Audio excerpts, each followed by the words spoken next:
अगर मैं आपको पूछूं कि हम एक एडवांस सिविलाइजेशन है, तो सभी का जवाब होने वाला है कि हाँ, हम एक एडवांस सिविलाइजेशन है। इसमें पूछने वाली क्या बात है। पर अगर हम एंशिएंट इंडियन सिविलाइजेशन की बात करें तो ये चीज़ें सारी उल्टी पड़ जाती हैं। लॉर्ड विश्वकर्मा, जिनको हम गॉड ऑफ इंजीनियर्स और एक डिवाइन आर्किटेक्ट के रूप में जानते हैं, जिन्होंने इंद्रप्रस्थ से लेकर सोने की लंका और पुष्पक विमान जैसे डिवाइन आर्किटेक्चर्स को बनाया है। 19 जुलाई 2020 में श्रीलंका के सिविल एविएशन अथॉरिटी ने एक रिसर्च प्रोजेक्ट लॉन्च किया पुष्पक विमान के रहस्य के लिए। वहाँ के हिस्टोरियंस के अकॉर्डिंग रामायण और महाभारत किसी पोएट की इमेजिनेशन ही नहीं, बल्कि उससे भी बढ़कर है।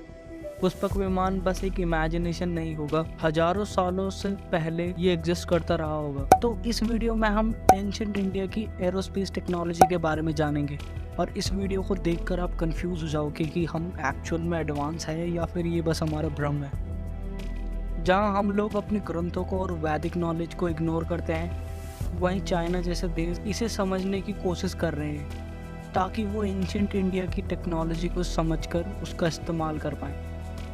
यूनिवर्सिटी ऑफ चंडीगढ़ में कुछ संस्कृत डॉक्यूमेंट सेंड किए गए, पर उसके बाद वो चाइनीज़ गवर्नमेंट को मिल गए, वो भी तिब्बत में।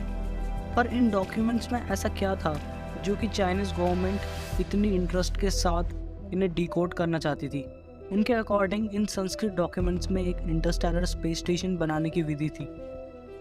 उन डॉक्यूमेंट्स में मेंशन किए गए स्पेस स्टेशन को ज़मीन से लिफ्ट कराने के लिए वैसे ही एंटी ग्रेविटेशनल सिस्टम का यूज़ किया गया है जैसा लगिमा में किया जाता था।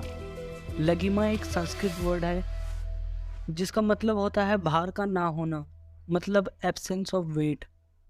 लगिमा उन सिद्धियों में से एक है जो कि मेडिटेशन और योगा से मिलती है, और साइंटिस्टों के अकॉर्डिंग लगिमा का कॉन्सेप्ट और स्पेसशिप का लेविटेशन का कॉन्सेप्ट सेम है। और उस हजारों साल पुराने डॉक्यूमेंट्स में तो ये भी लिखा है कि उस समय के लोग इंटरस्टेलर ट्रिप्स पे भी जाते थे, लिटरली एक प्लैनेट से दूसरे प्लैनेट। और इन चीज़ों को देखकर दो टाइप के लोग आते हैं, जो कि एंशिएंट इंडिया की टेक्नोलॉजी को सच मानते हैं और उसके ऊपर स्टडी करना चाहते हैं। पर उसी के दूसरी तरफ ऐसे लोग भी आते हैं जो कि पुष्पक विमान जैसे फ्लाइंग मशीन को एक इमेजिनेशन मानते हैं।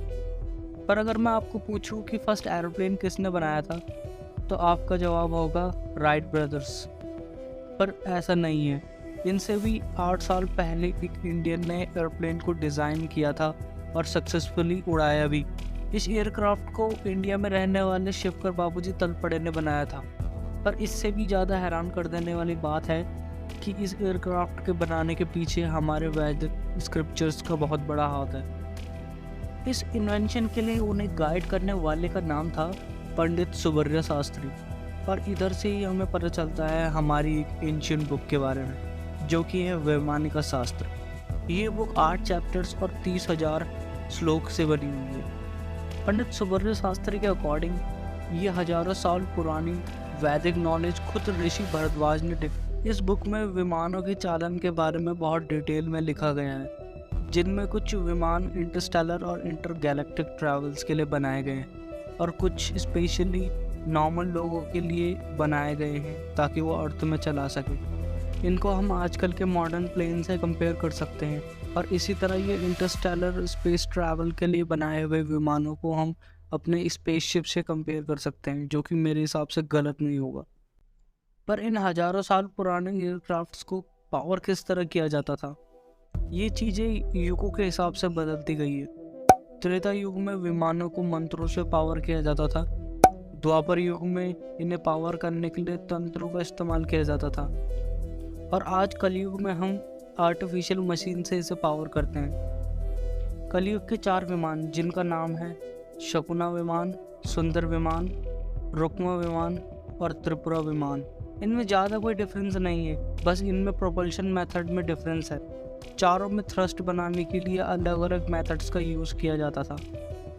वैदिक टेक्स्ट में लिखे गए विमान जैसे जलायन, जो कि पानी में चलाने के लिए बनाए गए हैं, कारा, जो कि पानी और ज़मीन दोनों में चलाने के लिए बनाया है, त्रितला एक 3 फ्लोर्स का स्पेसक्राफ्ट, त्रिचक्र रथा एक 3 पहियों वाला व्हीकल जो कि डिज़ाइन किया गया है हवा में उड़ाने के लिए, वायुरथा ऐसा विमान जो कि विंड और गैस से पावर किया जाता है, विद्युत रथा, एक ऐसा विमान जो कि सोलर पावर से चलता है, और ये मर्क्यूरी, जिनॉन, आर्गन, क्रिप्टन और हाइड्रोजन जैसे प्रोपेलेंट से ऑपरेट होता है।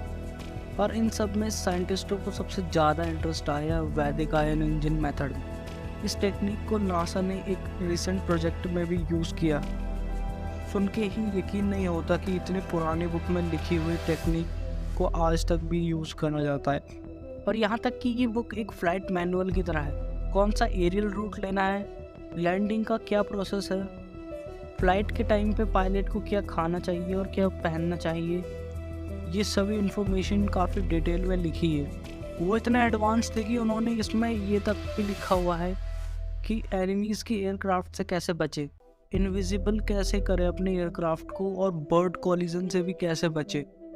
इतना सब कुछ होने के बावजूद भी कई साइंटिस्ट इसे बकवास मानते हैं। उनके अकॉर्डिंग ऐसा करना पॉसिबल नहीं है। जो एक्सपेरिमेंट उन्होंने परफॉर्म किया था वो प्योरली साइंटिफिक था, और जो शेप्स उन टेक्स्ट में लिखे गए थे वो एरोडायनेमिकली काफ़ी ज़्यादा स्टेबल थे। पर ऐसा क्यों है, हम लोग इसे गलत क्यों मानते हैं? इसके कुछ कारण हैं। जब कोई नॉलेज एक सिविलाइजेशन से दूसरे सिविलाइजेशन तक पहुंचती है तो उनमें काफ़ी सारे चेंजेस आ जाते हैं और वो ओरिजिनल टेक्स्ट के मुकाबले काफ़ी ज़्यादा बदल जाती है। और दूसरा कारण ये है कि संस्कृत लैंग्वेज हमारे लिए डिकोड करना काफ़ी मुश्किल है, और काफ़ी मिस ट्रांसलेशन के कारण भी ये काफ़ी ज़्यादा मुश्किल हो जाता है। पर मे बी इन फ्यूचर हम संस्कृत को मास्टर कर पाएँ और इन सारी टेक्नोलॉजीज़ को यूज़ कर पाएँ जो कि एंशिएंट इंडिया के पास थी। सो वीडियो पसंद आई हो तो लाइक करना, चैनल पर नए हो तो सब्सक्राइब करना। आपसे मिलूंगा मैं अगली वीडियो में। Till then take care and good bye.